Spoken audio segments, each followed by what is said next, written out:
தேனியில் மாரத்தான் போட்டி நடத்துவதாக கூறி இணையதளம் மூலம் 30 லட்சம் ரூபாய் வசூலித்து மோசடி. தேனி திமுக தெற்கு மாவட்ட இளைஞரணி துணை அமைப்பாளர் மீது வழக்கு பதிவு.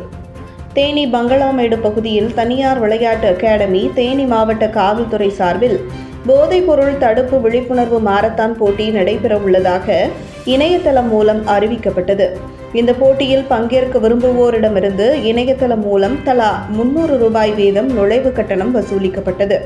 ஆனால் போட்டி நடைபெறுவதாக அறிவிக்கப்பட்ட இடத்தில் போட்டி ஏற்பாட்டாளர்கள் யாரும் இல்லை என்றும் போட்டிக்கான எந்தவித முன்னேற்பாடுகளும் செய்யப்படவில்லை என போடி காமராஜபுரத்தைச் சேர்ந்த வழக்கறிஞர் ராதாகிருஷ்ணன் தேனி காவல் நிலையத்தில் புகார் செய்தார்.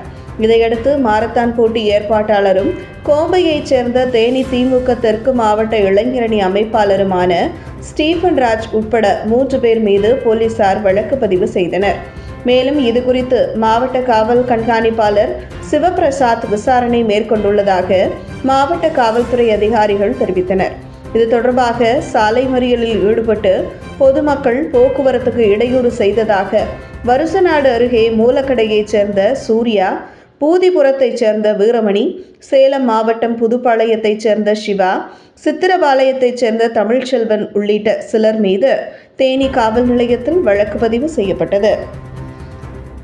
தகவல்களை உடனுக்குடன் அறிந்து கொள்ள நமது டைகர் மீடியா சமூக வலைதளங்களை ஃபாலோ செய்யுங்கள்.